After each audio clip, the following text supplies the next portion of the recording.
you don't glorify gangbanging. We're just giving some history and telling some old stories. I love my homies. I love the hood. I love everybody in the hood. I love the new homies. I love the old homies even more because they've been around when I was around. They know what went down, how it went down, and how we kicked it all up. Anything without a leader is doomed to fail. You know that.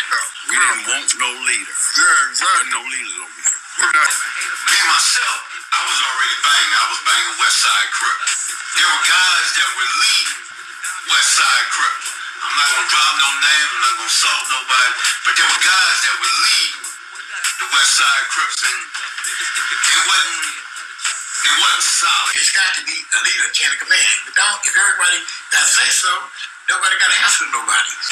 There was a lot of manipulation, a lot of use, and a lot of guys from our area decided that we wasn't gonna be used. We wasn't gonna be boys.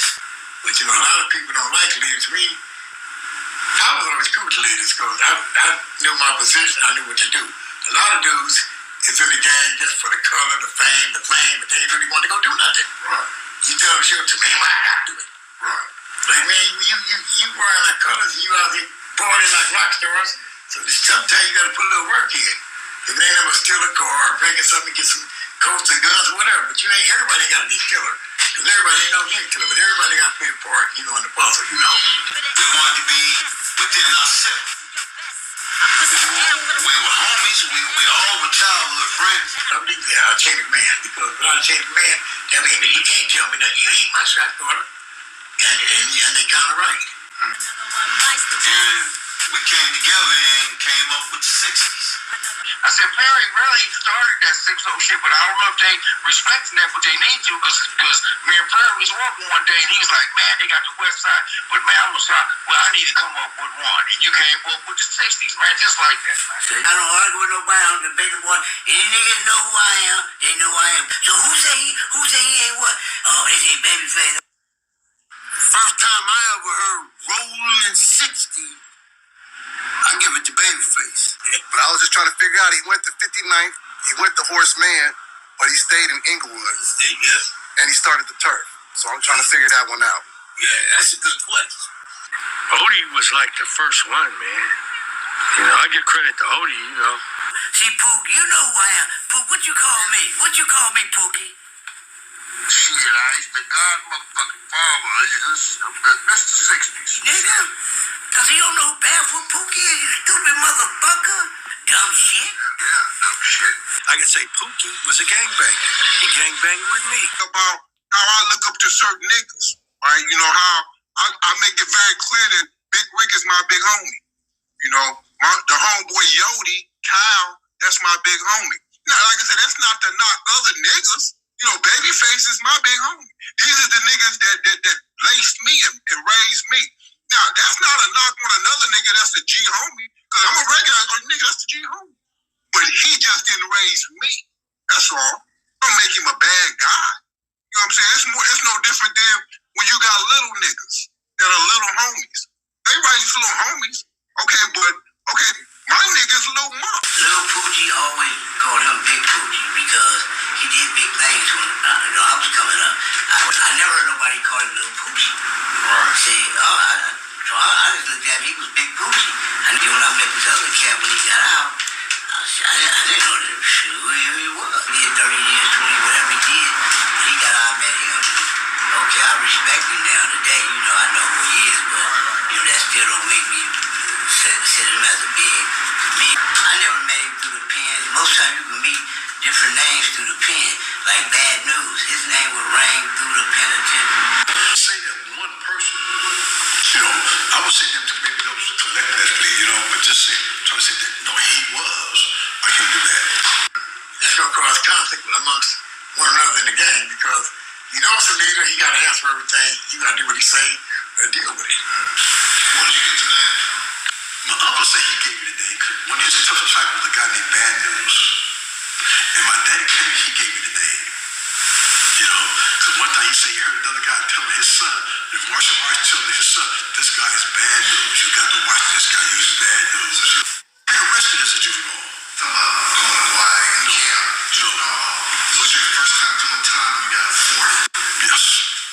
since the first one. Yes. So during this time, basically it's 1975, you're the only Rollin 60 in the penitentiary system. Yes, yes, indeed. The first. Yes. And only. Yes. I went to the Horseman Junior High School.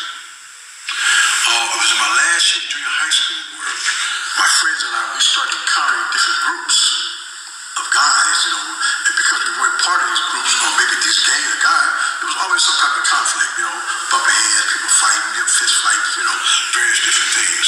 During this time, that I was introduced to the gang known as West Side Crips. So Tuck tells me, he says, hey man, a lot of the homies is going to jail and you going to harsh man now. So I want you, to keep the Crips going down there. What year did you go to Horseman? I went to harsh man in 70. Took it all and was gone when I got there. So that's when Took it asked me to keep it going. Because when I started the harsh man Crips, all of these dudes became Crips too, through way of harsh man. Remember, harsh man didn't have no Crips. Were there gangs at Horseman in the early 70s? Yeah, it was Crips. You had the baby Crips and you had the West Side Crips. That was the whole blanket of the West Side, pretty much. Donald Archie influenced me to become a Crip. And it was through conflict. I said, Al and them don't gotta come and go to the park and fight nobody. I said, I met Raymond Washington and Donald Archie, all them dudes, they ain't tripping that shit. They're not tripping nothing no more. I told them I was gonna be a Crip. So Mouse and Took's already talking again. So he calls Took and tells him, he said, hey Took, we're gonna come to the park Saturday and we're gonna get initiated into the set. And Took said it was about time. So we went up there and they initiated us. All the sevens basically that wasn't already Crips. What park was this at? St. Andrews Park. We get recruited, we get jumped in the set. And so my initiation was this. Took his glove and he went pop, pop across my cheek, and that was it for me. But Mouse, they put dogs on him. Bing, bing, bing, bing, and Mouse was trying to fight back, but there was too many homies on him. So Took held me back, because I want to get dogs put on me too. I want to get in that shit. So Took says, you ain't going over there. Stay your little ass right here. And so Mouse gets through getting his dogs. They beat Rusty up a little, but not bad. Because back then they didn't have no Baby G's to do it, because we were like the leader of the Baby G's and shit. And so we all Crips. Now we all getting along. So listen, so now Cutes is a magnificent 7 Crips. What's going on with everybody else in that neighborhood? So when we say Cafe Boys and Al Capone is interchangeable. Yeah, it's the same thing. Okay. But the Cafe Boys, they wasn't in direct conflict with the Al Capones, but they wasn't allies either. Everybody in that hood from the 80s, all the way from the 60s, shared the cafe. I need a roll call of the Al Capones. You had Big Odell, Odie's big brother. These are the real OGs of the neighborhood. You had Perry Manuel. So you are Cappuccino and T-Manuel for the record. For the record, I'm T-Manuel for life and I'm Cappuccino for life. You had Simba, you had Dikey. Took would go up there sometime, but not a lot. You had Donald Archie, Larry Lilly. Raymond was a Cafe Boy. Otis show, the Ingrams. The leader of the Cafe Boys was Big Kurt. And Big Kurt, he lived right in front of the school. Dikey, everybody, Odell, we would all be over Big Kurt's house. But man, that dude had heart. He told me I was his little brother. So Big Kurt told me that he was the leader of the Cafe Boys, and he used to tell me that when I get out of elementary school, that I could be a Cafe Boy and I could do this. Where did the West Side Crips start off, in the 80s or 100s? The name West Side, it came out of the Capones. The Capones started on the West Side. And when Took, Big Bob, Big Baycock, they all came up with that name, West Side. They put the West Side on it. And that's where it came from. So and then everybody became West Side. Everybody over there, the whole thing was West Side Crip. Or at least some of the Cafe Boys turned into Denker Boys. Yeah, some of the Capones. We Raymond Potts and them, they were all Dinker Crips. And T-Bone, he was basically a Dinker Crip too. So we would fight them, just fist fights with them. What's the story behind them evolving into Crips? Who was behind that? Who was behind making these guys turn Crips? I put Crip on them because once I became a Crip, then Raymond Potts had wrote on the wall, because I had a gauge and I was blasting. So Raymond Potts wrote on the wall, shotgun QT. So Raymond Potts and them, they wanted me, to be a part of that. And I said, all right, I'm cool with that. So I'm a made Crip. They haven't been recruited into being no Crip. See, it's like this. I'm gonna keep it real with you. I don't have a big homie. I have a big homie. I don't have a big homie. Any big homies that I do have, they in my generation. And I just don't call them big homies because we all grew together. We all that who we are. So they said, hey, Q's, won't you come on over here and represent us? I said, well, who is Shotgun QT? I'm tired of seeing his name written on all of these walls around here. I'm the one with a shotgun. How is he getting this name? I don't even know who this motherfucker is. And they said, yes, you do. It's you. And I said, well, who gave me that name? And then they said, Raymond Potts. He just named you. So that's your name. I said, oh, that's a cool-ass name. I said, I like that name. So they said, okay, we want you to, be the leader of the Dinker Crips. And don't confuse our Dinker Crips with the 30 Dinker Crips. It's not the same Dinker Crips. We were on Dinker. They live on Dinker further down in the 30s. We down here in the 60s. So just to get this straight, the Dinker Boys was a non-Crip gang until you got involved with them. Yeah. And when I was involved with the Dinker Boys before they became a Crip gang and before I became a Crip. And it sounds like to me you brought Raymond Potts and those crew, and that crew. I'm not saying I'm the one, but I'm saying in this history, I'm the one that had introduced Crip to that neighborhood. So it took some of the kids that lived in the 60s on this side of Florence, to buy into being a Crip, after that conflict. I don't know if feelings were hurt or what was hurt. Larry Lilly and Donald Archie, when the first squabble at Horace Mann, the first historical squabble at Horace Mann between the two neighborhoods to take over Horace Mann, who's going to run Horace Mann, who's going to run the cafe, who's going to run everything, happened with Donald Archie, Bub, Mad Dog Erskine, Cuz, and all of them versus Odell Shaw, Odie Shaw, Ingram, and Larry Lilly, and all of them. That fight happened because Dankey's brother Reuben had a girlfriend, and he was supposed to had to put a train on her. Somebody had to put a train on her. Yeah. So the next day, Odell, Larry Lilly, Odie, Ingram, they all hit the corner. And Bub, Cuz, Mad Dog, all them was still out in front of the cafe, with their cars and everything. And when they hit that corner, Don Archie wasn't there, but when they hit that corner, it was on, And so on the way back,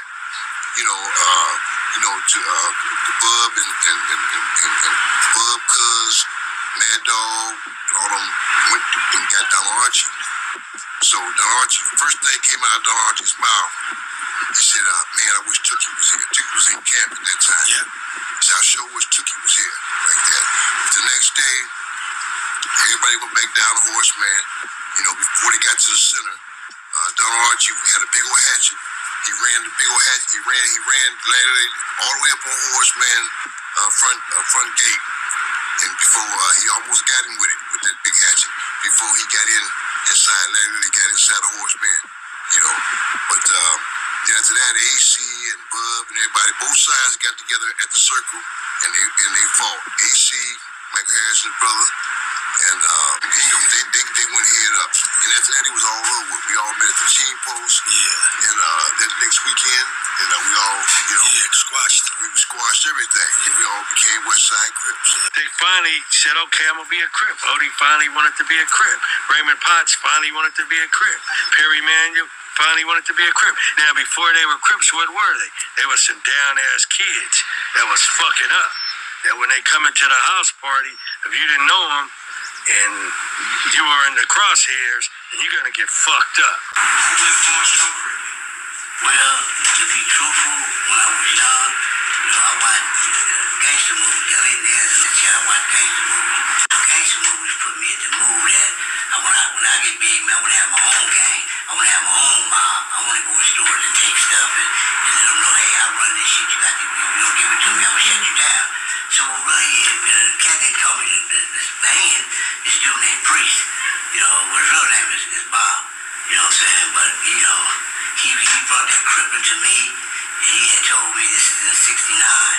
He told me, he said, man, let's be Crips. I'm like, who? I said, man, I ain't trying to be no motherfucking Crip, a gangster. So I kind of liked the word Crip because when I told him, man, we gonna Crip, we got to look out for the old people. If the old lady got the store, we got to help her put her stuff in the car. We got to look out for her, can't none of nobody black. And we got to look out for our neighborhood. That's what Crippin' that start all about. Looking out for the neighborhood, your mom, my mom, the grannies and all that stuff. And everybody took it to another level. You humble to the history of Crippin' and how neighborhoods evolve. And I don't gotta paint myself in as super Crip because I wasn't super Crip.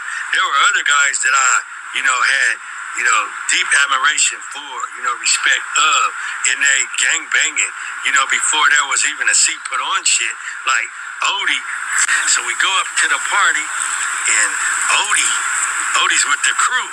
They push up in there. Raymond Potts, Perry Manuel, a little dude who rest in peace, Little Benny. All of these dudes, they hit the corner deep. So I'm like, oh, fuck. But we know Odie. Because his brother Odell go with the girl across the street from where I live, so I already know him. I know his brother Randy. I know Odie. But they're on a different level than I'm on. You know what I'm saying? But I see the kids. We know each other. So they push up in the party. I'm a 6th grader. These dudes is coming from Harsh Man. They Capones. They mob up in there like 17 deep. The party's in the garage. Raymond Potts and the Shaws were Al Capones? Yeah. Continue. Yeah. And so when Odie pushes up in the party, we like, oh shit. So I said, hey, there go Odie right there. So me and Rusty, we go over there by Odie. So I said, what's up, Odie? And then Odie, he laughed and shit. He said, y'all out here? I said, yeah, man, what's up? So everybody's calling Odie's name. Everybody said, Odie, Odie, Odie. So all you hear in the party is Odie, Odie this, Odie that. Next thing I know, Benny said, that goddamn light's too bright. And then Odie said, yeah, pow. And the light goes out. Everybody bust out and start running down the street. The party was on like 71st off of Normandy. Everybody run out of the party, just kids breaking, running and shit. And I'm like, I don't want to say shit, because Odie's right there, right? I know he got a big-ass firearm. And then I said, damn, Odie's fucking crazy. Like that. And then Odie, he was like telling these dudes something. And then I told Odie, I said, okay, we'll see y'all later. Come on, Rusty, we going home. And then Odie and them just said, all right. And me and Rusty went down the street, turned up another block, came in. So I went in the house, and I said, hey, Mouse, Odie's crazy. And he said, what did Odie do? I said, man, Odie shot the light out in the party. Like that. So that was the first time I seen something like that. But what happened is Raymond Potts, and Raymond Potts and T-Bone became Ace Coon Boons. So we would push up in the Brim neighborhood. It was banging hard, would turn Little Country. He would turn the party out. So we would end up being in the party with these dudes, arguing, listening to their name being called. So we started calling our names. We'd be in the party in the same house with them. We'd say, cute shotgun. Or we would say, T-Bone. T-Bone. We say Raymond Potts. And we'd be like, remember, we didn't fail to the party 13 deep. So we 13 deep. We inside their party calling our names out. Now they wondering who we are, because they hear all these different voices. And Raymond had a deep voice. So Raymond would say, Coops, what's up? And I would say, what's up, Raymond Potts? So we'd call each other by our full names or half of the name, and we gave each other nicknames. So and then we ended up getting arguments over that. We'd be like, who are y'all? And then we would say, we DENKERs, like that. And then they knew Raymond. They knew me because they would seen us when we were little kids, you know, swimming at the park and shit. Can you give us some more Raymond Potts? You know, Potts, we call him Pooh, man. That's what I call him. But, you know, me, Raymond, Odie, you know, we did a lot of stuff, you know, for this hood. You know, I won't say what, but we did a lot of stuff for this hood. You know what I'm saying? Me, Raymond, Odie, we the first generation. You know what I'm saying? There's many more besides us three, but I'd rather just keep them three names, and that's it, that's all. Who were the first West Side Crips that you know of that was on the other side of Western? How did they get on that side, and who were they? Well, what happened, Odie, he really was friends with Raymond. Odie really liked it, Raymond. So Odie, when he came home, he started hanging out with Raymond from their Capone experience in the cafe and Raymond's downness and everything. So Odie would come over there. So Odie, he wants to hang with us. You know, he wants to be around us because, you know, I mean, who else is there cool to be around? You know, so Odie, he starts coming over there, hanging with Raymond. I think he might have started liking maybe one of Raymond's sisters. I don't know. But Odie started really coming over there a lot. So once Odie started coming over there, he had already been a leader of a gang. He had already had a portion of that Capone thing, you know. He already could round people up. He already was turning parties out in like 68 or 69. So when Odie came home and they said, hey, Coots, we want Odie to run the car. You know, I said, bullshit, Odie. And then Odie said, come on, man. I'm not going to be up there squabbling, arguing with Big Odie. He just came home from YA, wherever the fuck he been. I'm not going to I'm already in a gang. I'm with my brothers in them. I'm a Magnificent Seven. So when Raymond Potts and Perry Manuel and them, we went off into Inglewood, and they said, come on, man. So I just said, all right, fuck it.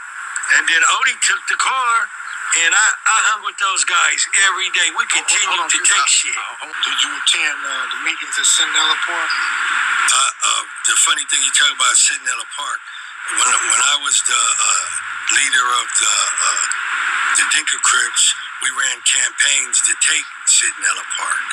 And it wasn't until a lot of the homies got out that I was able to be successful in that taking of that park. And from 1974 to 79, you know, that was our park, you know, for that one day Sunday. Where did Odie Shaw pick up neighborhood from? Odie Shaw thought he was making up something that wasn't going around on that side of town because them dudes in the hundreds, that's way up the street there. Odie didn't hang out up there. Odie's down here with us in the 60s. So Odie knew that he didn't want to keep the gang name DENKER Crips. He know that. He's going to put his stamp on it now. It ain't going to be DENKER Crips no more. He changed the name, and I told him, I said, man, you shouldn't call it that. And he says, why? I says, because Blue and them call themselves the N-Hood. They going to think you with them. Not that it would be a bad thing to be with them, but at that time, you want your own. You don't need to ride off the shirt tails of somebody else. We tough, too. Even though there were other DENKER Crips, Harlem's called themselves DENKER Boys, too. But they wasn't the same DENKER Boys as us. But yet we had a relationship with Dennis and them. Raymond Potts and them was like that. Perry Manuel and them was like that. We would all be in the same house together shooting dice. Hey, Crips didn't fight Crips. And I was telling my cameraman about when I got LaRue's car back, me and KC. Dennis Johnson boys that took Rudy's car, and we got that back. Hey, Crips didn't fight Crips. I liked it that time when Tookie and them took Odie's car. I came to barefoot Pookie. Told Pook, you tell that nigga he better have that car back here, we're gonna have a problem. He broke that 60, got the 63 back. Odie's car. You know what I'm saying? Me and Pook made sure, hey, y'all better get that car back, because Sneaky T coming back up here. And we got Odie's car back. So Tookie had... See, but we... So Tookie didn't have a play in Raymond Potts and Odie Shaw being Crips then? No. This is you. Yeah. Tookie was the type of cat, man. He ain't gonna beat you up. He was, obviously, I used to go up to Crenshaw with Took, man, you know, when he had to go Continental, the suicide doors and all that. And he used to take me we just get CDs. CD players, there's a bracket. I said, man, I want me one of them days. Took the board, and they gave it out of the car. The niggas was scared, he was big. And they would give it to him. So he never really hurt nobody. The only person he ever hurt was his pit bull. When his pit bull lost a fight, he shot his pit. That was it. That was the toughest I ever seen him do something. You know, but he wasn't a bad guy.